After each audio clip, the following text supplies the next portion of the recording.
Yeah, today's topic is general drivers. Okay, and I think is the most fundamental topic in the embedded system, and we definitely come across this general drivers, whether it could be keypad or any other topics like which we are going to cover today. So I will just tell you like what and all things we are going to cover as a part of agenda of this today's topic. Okay, so begin with. So today we are going to cover the most general driver part, whether it could be the digital input and digital output. So here we will be having the key as an input. We could have a key matrix as an input. We could have led as an output, or it could be led matrix as an output. Okay, and pwm output also is possible. That is also we are going to cover in this topic. We will have a display, 7 segment display or alphanumeric LCDs, and then we will be going to cover the EEprom interface with the microcontroller and the general points for the RS232 and RS485. Okay, so most of the time, whenever as an embedded engineer or then as an embedded programmer, we definitely come across these inputs like this kind of digital input and digital outputs, and we need to handle it. We need to program it. Okay, and generally we will deal with the data sheets which is given in the microcontroller, and based on that we will program it. Okay, so let's begin with the first point, whether it is the simplest point. Okay, and which we will experimenting every time, whether whenever we get a board or any kind of microcontroller board, development board. So first things which we will directly try is that's the key input or the led output. So what we will do is that we will have the microcontroller pin.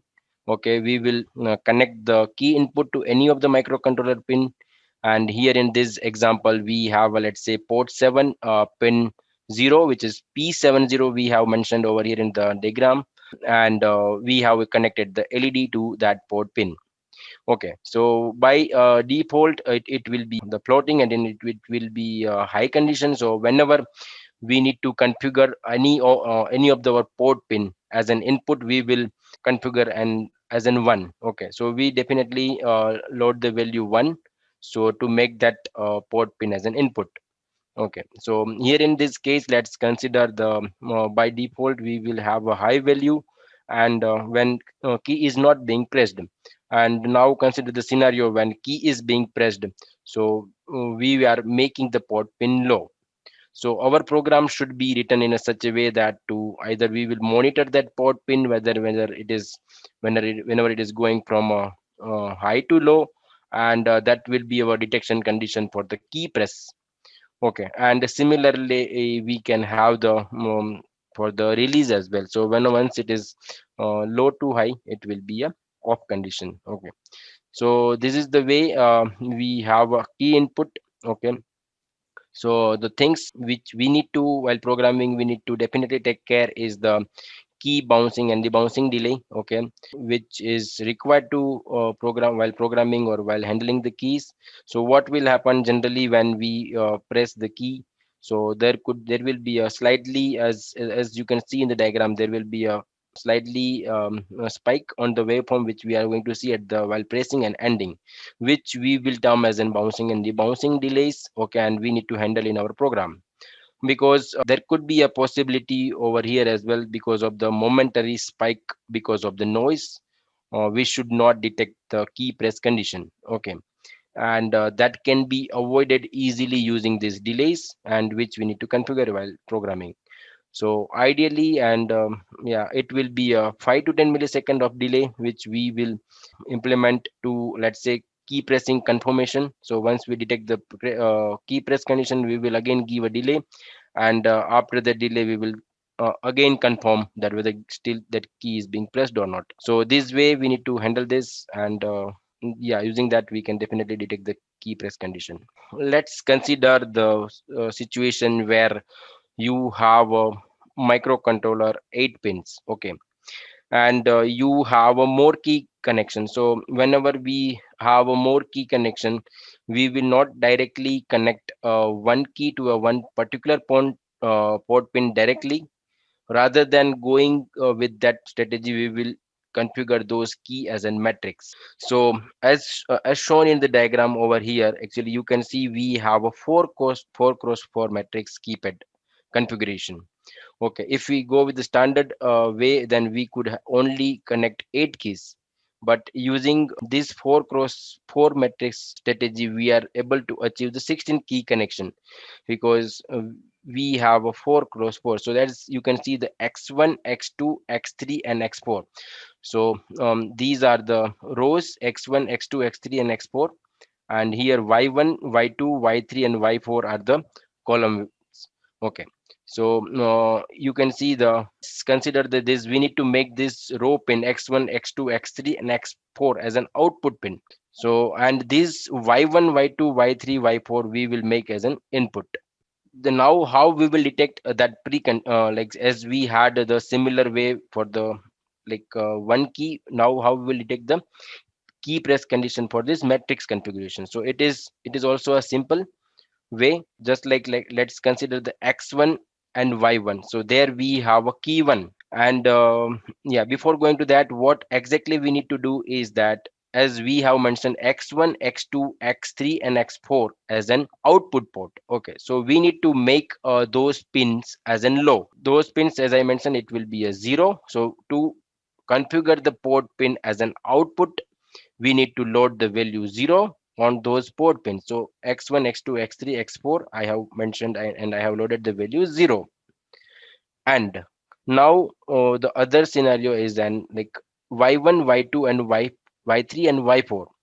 So those are the input pins. Okay, so to configure those port pin as an input, we need to load the value high. Okay, so now we will be loading the value high to x1, x2, x3, and x4. So now, considering that situation, we will have the port value f0, so which is an hexadecimal value, which we configured. Like during the setup, we will just load those value. We'll configure that as an input and output port pins, respective pins, to detect the key condition. Now consider a scenario where we need to detect the different keys. So now using x1 and y1, y2, y3, y4, we will be able to detect the key values 1, 2, 3, and a. So here in this diagram, as you can see, the we have a 1, 2, 3, and a, which is connect to the x1. Okay, so that is the reason, like when first what we will try is that we will load the value x1 as in 0, and rest x2, x3, x4 as in 1. And we will be checking the condition for the y1, y2, y3, and y4. So once we will check x1, if the key 1 is being pressed, so whatever the value we are outputting, let's say on x1 will be, we will be able to get on a y1. Okay, so let's consider this situation. Then once x1 is 0 and we will get y1 as in 0, we are detecting that as a condition for the key 1 is being pressed. Okay, so this way, similarly, like say when x1 is 0 and y2 is 0, we are detecting that condition as an key is being pressed. Similarly, for y3 is 0, we have a written value 3, because there we are considering that key 3 is being pressed. And for y4, we have a written value a. So that is means the key a is being pressed. And as you can see over here, we have a delay, which we talk about, that debouncing delay. So it will vary depending on the need and how you will configure those things. So it will vary. So similarly, you need to introduce a certain delay, okay, to confirm the key press condition. This is the 4 cross 4 matrix condition to detect the different keys. As similar way, when I will be detecting the other keys, I will make the x2 as an 0 and rest of the pin as an 1, and I will go through the y1, y2, y3, y4. So this is the keypad scanning mechanism, which we will say that we will detect the each key press condition. Now let's consider the next point, which is PWM output. Okay, so for the PWM output, we will be using the PWM output in many different situations. It could be controlling of the fan, or many because as an embedded, we will be coming across the this situation at the many times. Okay, so in this case, basically PWM will be on duty cycle basic. So what exactly, I think you will be definitely knowing on these terms. So it will be a on time divided by total time. So let's consider the we have a on time of 20 millisecond and total time is 100 millisecond. So my duty cycle will be 20% and whatever the on time will be there, so like divided by total time I will be having that as a duty cycle. So I will be varying my duty cycle and definitely on time depending on my need, and based on that my PWM output will vary. So here we can see the 10% is the like on time and rest of the time is off time. It is then 10% is the my duty. Here it is 50% and here it is 90%. And there could be other way also where we will be like if we talk about the power controller, like power electronics mechanism where we will be controlling the firing angles and different things. So there also certain times like either we will give the fixed on time or there could be a situation where we will give the modulated like PWM different on time and different off time as well. Okay, so that's is about the PWM output. And now let's move to our next topic, that is which is the key or which is the LED. Okay, so for the LED, we will be having the two type of interface. One is the as shown in the diagram, which is the LED interface one, and second one will be the LED interface two. So if you look at the LED interface one, where we have connected the LED directly in this position and which will be going to the ground with resistor. So to make the LED on, basically we need to give the output 1 to my port pin and which will make the LED glow. Okay, so because of that my LED will be forward biased and it will glow. The second configuration where it will be the 5 voltage is being connected and the current will flow from the 5 towards the microcontroller, and to make the LED on I need to configure the port pin as in 0. Okay, so both the way we can do the LED interface and we can glow the LED. So that is the type for the type of interface we have for the LED, and let's consider the same way we can connect the 8 LEDs to the my port pin.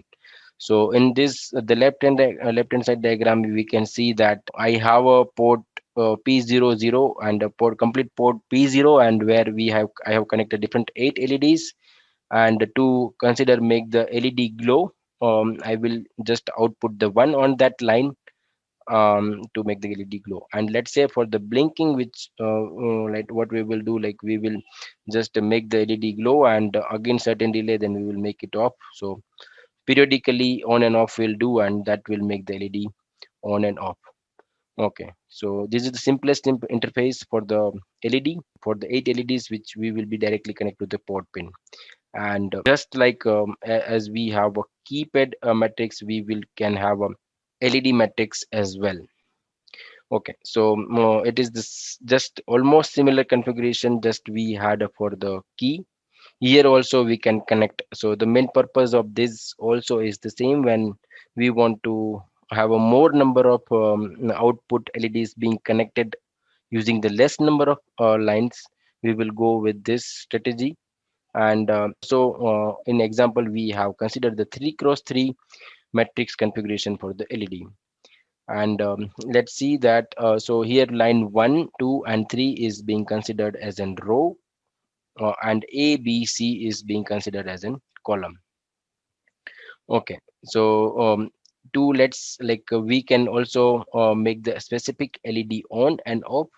Okay, so here we will be configuring both the port as an output pin. Okay, and basically to make the LED on, let's say if you want to make the LED this the middle LED which we want to make it on. So depending on the configuration, because here we have an anode, so LED always have the polarity of anode and cathode. And once we will give the plus value to the anode and the minus to the cathode. So here we have given this one as in plus to the B and 2 as in minus. That makes the LED on, which is of the middle one. Okay, and to write the same way, we can write the program for that LED on, and here we will give the rows and columns as an argument, and we can make the let's say LED on. So to for the on condition, we need to um, uh, make the row as an one. Okay, so I think here we can make the individual section. We need to basically make the, depending on the polarity, we need to make the, give the one to the anode and zero to the cathode. Depending on that, we can make the LED on, and if you make the both the low, then it will not glow. Okay, so this is for the LED. Now let's come to the next point, which we have for the ADC. So most of the time for the we will be dealing with the different let's say consider the temperature, pressure, sound, voltage, current in our embedded system or embedded projects, and we will be requiring those analog values to be converted to the digital values. And for the same purpose, we will use this analog to digital ICs. Okay, nowadays definitely we have m- much more variety in terms of ADC, which is being used across the industry. Okay, so here we will consider the simplest example to make it understand. Okay, so here what generally we will also have the signal condition, which will be like depending on the, so whatever the range we are getting, we could have some op-amp based circuits which will do the mapping of those output sensor values to the our desired input value. So those are being the part of analog circuit generally, which we will get the input to our microcontroller then. Okay, so our microcontroller, like let's say consider the input of our microcontroller. Generally, we will get in the range of 0 to 5 volt. However, there will be a possibility that we can change it. There is a provision will be given in ADC, across all the ADC, where we have a V reference voltage by which we can choose the desired band of our input. So it could be a 0 to 3 volt, we can consider as it could be 0 to 4, 0 to 5, any value, mm, whichever we want, we can consider. After getting that values as an input, let's consider the simplest one, which we will get is the 0 to 5 volt as an input. Like depending, so generally we will be having the different resolution for our ADC. Let's say 8-bit ADC, 10-bit ADC, 12-bit ADCs. Okay, so depending on that, our my maximum count for the digital values will vary, and those are basically treated as an resolution. So I will just show you one example of the resolution as well to understand it better. What are the different steps will be there, how exactly it will be used. However, in the industry nowadays, we are getting the ADC, which will be based on the I2C protocol, or it could be SPI protocol as well. So there we will be having those dedicated lines. We can configure our GPIOs as well. Okay, to make the to configure those pin as an I2C pin or SPI pin as well. But those ADC will be basically based on the certain these protocols, and we will get the values using those protocols. Okay, and in the datasheet, they will generally specify what exactly you need to configure, how exactly you need to get the output, and how you will get the raw data, basically ADC count. Okay, so this is the one of the example which I have just mentioned now here, which is of MCP 3204 and 3208, which we have as an SPI based ADC. And if we look at the data sheet of those chip, we will get the package detail, how exactly what are the different pins they have it has, and how exactly what are the what is the meaning of different pins for that. So depending on the ADC chip, it will be having the either 4 channel ADC or 8 channel ADC, and it has a different yeah port pin configuration. Okay, so let's consider in this we have a 4 channels for ADC. As I mentioned, we will be having the clock, digital out, digital in, digital output, chip select, and other pins which is required. And in the parallel ADC, we will directly get the data lines directly. But here in this case, we will be directly getting like here digital in and digital out. So basically, data in and data out. Using that, we will be able to get the values. Okay, in parallel ADC, we will directly get the data lines. And generally we will be having the mechanism where we will be starting the conversion, and once the conversion is being completed, we will monitor the end of the conversion bit, and once that conversion is being done, then we will let the those values which is being digitalized. Okay, so it will be digital values. Yeah. Yeah. So how exactly output, what exactly will be the output we will get as in terms of digital code. So that is being like we consider the 12-bit ADC. So we will be having the maximum count of 2 raised to 12. Okay, so 2 raised to 12 means 4096, and here we will be having the v input, so which we are going to provide as an input, and v reference output. So what are the our, I can configure the v reference, let's say 0 to 3 volt, 0 to 5 volt. So depending on that, my count will vary from 0 to 4095, because yeah, we will having 0 to 4095 values. So let's consider the one example where we have a 10-bit ADC and 12-bit ADCs. Okay, so how exactly we can detect what exactly the minimum threshold value of the voltage we which we will be able to detect using that ADC. So considering the case of the 10-bit ADC, I have a 2 raised to 10 states. Okay, and it will be 1024 values, and let's consider the range is 0 to 5 volt. Okay, so 0 voltage will be the is my 0 ADC count, and 5 voltage means 1024 ADC count. So this is my complete range for the 10-bit ADC. Okay, and let's consider my 5 voltage is the maximum voltage, and now I wanted to see what exactly what is the minimum change and the input for which my ADC count, one ADC count is being incremented. So to do that, we will directly do the simple mathematical calculation here. 5 voltage is equal to 5000 millivolt divided by 1024 is the ADC count value. So I will get the 4.9 millivolt.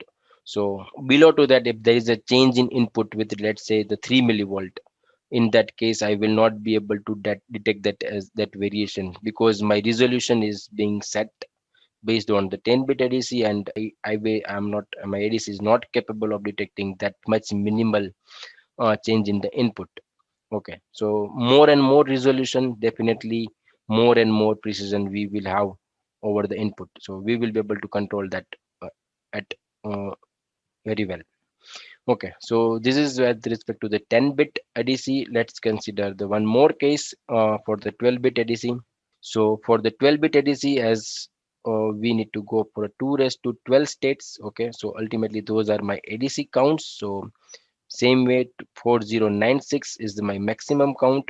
Ultimately 0 to 4095 is the value. Okay. So 0 voltage being considered as an 0 ADC input, 0 ADC count, and 5 voltage will be the 4095 ADC count. Okay. Similar way, if we need to detect what exactly is my capability to detect the input change or input variation, then I will need to use the I need to use the same formula which we have done for the above. So ultimately it is a 5000 millivolt divided by 4095 count, and I will be ending up with the value 1.23 millivolt. Okay, so I will be able to detect around 1.5 millivolt change as well, whereas in above example we are able to detect nearly 5 millivolts. Below to that we were not able to detect. So yeah, definitely more resolution we have, it is better.